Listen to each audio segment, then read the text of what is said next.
o conceito de preço lá atrás, ele foi constituído na mente do contador de uma forma completamente diferente do que um conceito de mercado atual. Só que muitos contadores ainda carregam esse conceito e isso acaba influenciando a decisão dele em relação ao preço do serviço dele.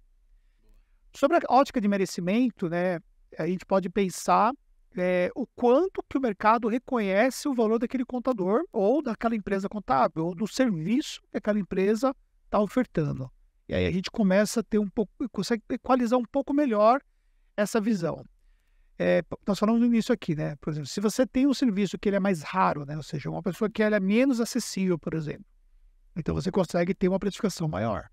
Se o contador, por exemplo, ele tem toda uma estrutura para atender o cliente dele, e o cliente, por exemplo, quer pagar por um serviço que é feito diretamente por aquele contador. Boa. Então, ele consegue cobrar pelo serviço dele muito mais alto do que a própria equipe dele, por exemplo, cobraria. Sim.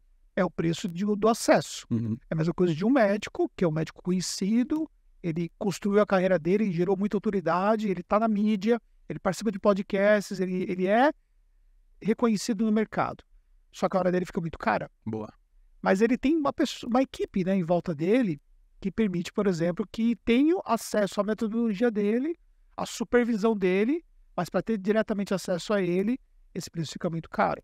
Então, assim, é um conceito de merecimento que a gente pode estender de uma forma mais estratégica para que a gente possa entender como é que você pode cobrar aquilo que você realmente julga que faz sentido de acordo com a estratégia do seu negócio. É que a maior parte, assim, a gente estava conversando antes do episódio, assim, você gosta muito de ser o estrategista, né?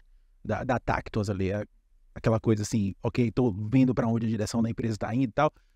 E a maior parte dos nossos espectadores, eles não sentam nessa cadeira estratégica. Assim, a maior parte dos empresários de uma forma geral, né? Não pensa de uma forma estratégica. Ou seja, o cara cobra o máximo que ele pode e ele não pensa se ele pode, se ele quer estrategicamente cobrar mais e ter menos clientes para um público mais seleto, que é o que você falou, né?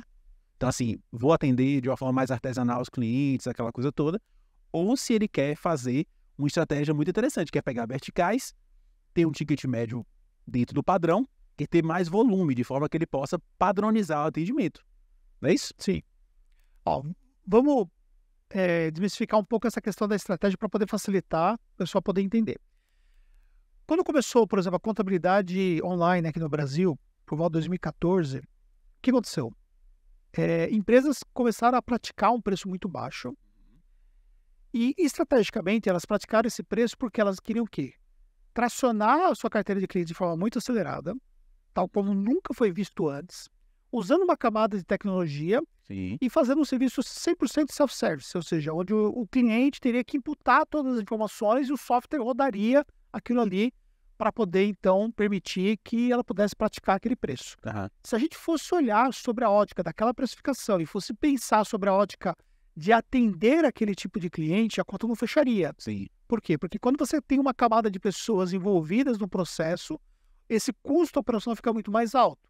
Certo. Mas essas empresas também se faziam valer sobre o investimento que elas receberam e elas poderiam, por exemplo, ali trabalhar ali com abaixo do seu ponto de equilíbrio, porque elas poderiam, por exemplo, queimar dinheiro para poder crescer a carteira de clientes. Está tudo certo. É uma estratégia e tal.